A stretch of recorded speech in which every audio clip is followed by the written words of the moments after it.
English में disciples बोलते हैं, ठीक है। डिसाइपल्स बोले तो 12 शिष्य लोग रहते यीशु मसीह के, जो गुरु की सेवा करते हैं ना, उसको शिष्य बोलते हैं। 12 शिष्य यीशु मसीह के थे, ठीक है।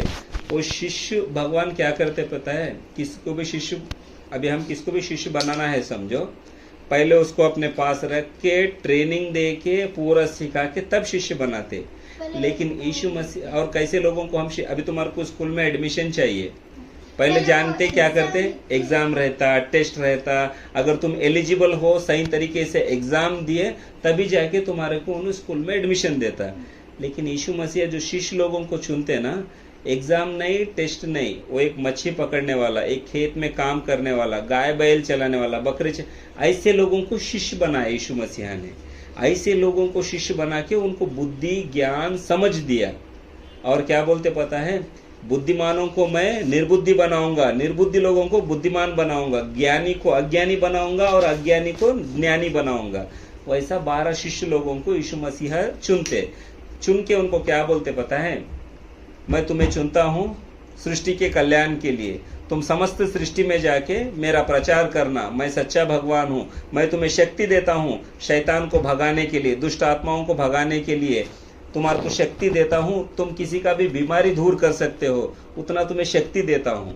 तो ऐसा 12 शिष्य लोगों को यीशु मसीह चुनते।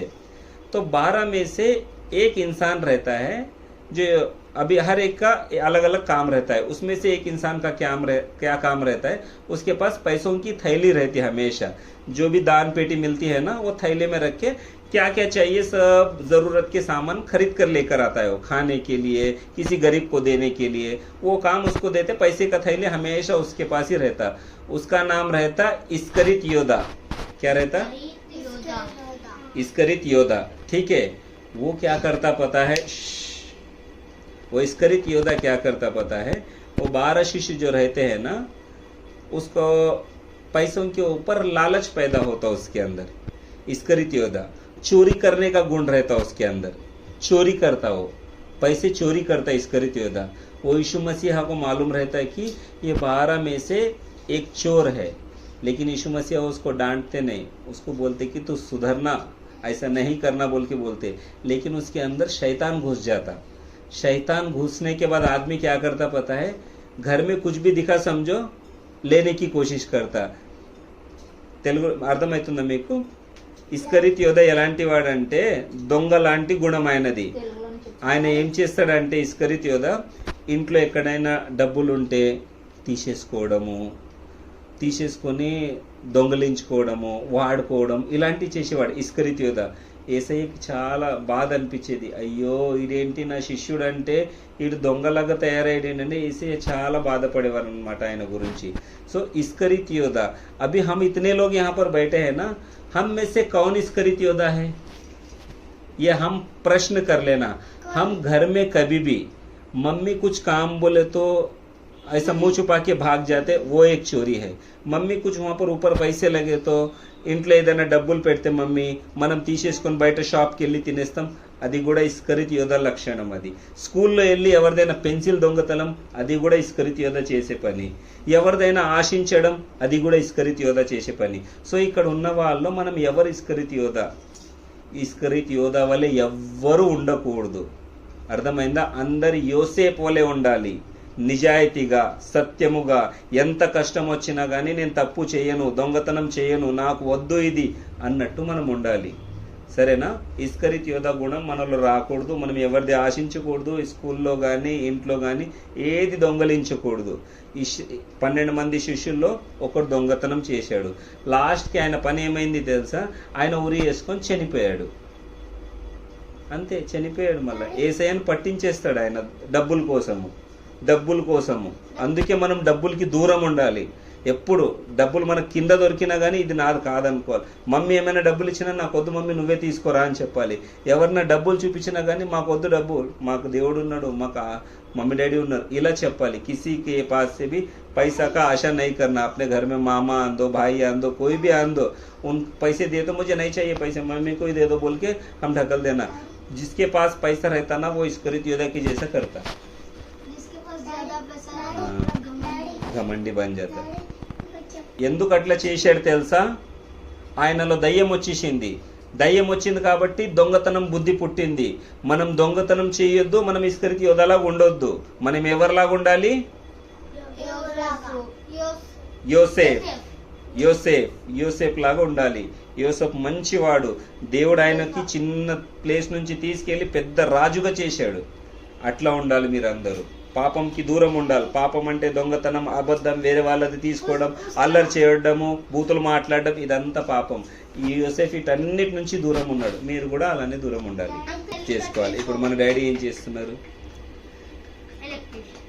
ఇంకా ఏం చేస్తున్నారు? ఇంకేం చేస్తున్నారు? ఇంత కష్టపడుతున్నారు. ఎలక్ట్రికల్ పని చేస్తున్నారు, అపార్ట్మెంట్లో పార్ట్ టైం పని చేస్తున్నారు, కూరగాయలు కూడా అమ్ముతున్నారు. ఎందుకు? మీ ఫీజు కట్టాలి, మీకు చదివియాలి, మీకు అన్నము, మీకు బట్టలు, ఇవన్నీ డాడీ కష్టపడుతున్నాడు. చెమటలు వస్తున్నాయి, మనకు అది కనిపిస్తలేదు. మన అందరు ఫాదర్లు అంత కష్టపడుతున్నారు. అందుకే ఇంటికి రాగానే వాళ్ళు మనం ఎట్లా అంటే దయ్యం పిల్లలా కనబడకూడదు.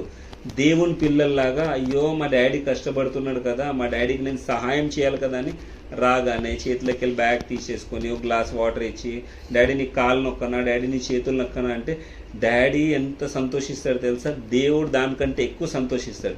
నా పిల్లలు నాలాగానే ఉన్నారు అని చెప్పి. అది దేవుడు సంతోషించే పని. समझ में आया तुम्हारे को? तुम्हारे को समझ में आया क्या बोला मैं? तुम्हारे डैडी क्या काम करते अभी? सुबह से शाम तक वहाँ पर चेयर डाल के नहीं बैठते डैडी, धूप में खड़ा होते, पता है, पसीना निकलता है। हाँ, मेहनत करते। क्यों मेहनत करते? तुम्हारे कपड़ों के लिए, तुम्हारा पढ़ाई के लिए, तुम्हारा खाने के लिए, फीस भरने के लिए। तो तुम डैडी उतना मेहनत करो तो तुम कैसा रहना डैडी के साथ? अच्छे रहना। आते ही क्या करना? उनको बैग लेके बाजू में रख देना, चेयर डालना, डैडी बैठिए, कैसा है डैडी, मैं तुम पानी देके पीछे ठहर के ऐसा उनका थोड़ा हाथ दबाना, उनका पैर दबाना। डैडी बहुत खुश होते तुम्हारे को, और भगवान भी तुमसे ज्यादा खुश होता। अरे मेरे बच्चे कितना अच्छा काम कर रहा है बोल के। हम भगवान जैसा, हम भगवान के नजर में अच्छा है तो हमारे को सब कुछ देता भगवान। तुम्हारे को गिफ्ट देता, अच्छा पढ़ाई देता, तुम्हारे को अच्छे स्कूल में लगवाता। तुम अपने मम्मी डैडी को अच्छा देख लेना, डैडी कैसा मेहनत करके आ रहे हैं देख लेना। उनका बात को कभी भी टालना नहीं। ये करो बोले तो मैं नहीं करता हूँ, इधर जाओ मैं नहीं जाता हूँ, ऐसा टाल नहीं देना बात को। समझ गए ना? ऐसे करेंगे तो हम शैतान बन जाएंगे और मर जाएंगे। हाँ, तो अगर हम डैडी का बात अगर नहीं माने, उल्टा बात किए, कुछ भी किए, डैडी को दुख होता। हाँ, उसके अंदर शैतान घुस के वो मर गया, शैतान ने उसको मार डाला। वही।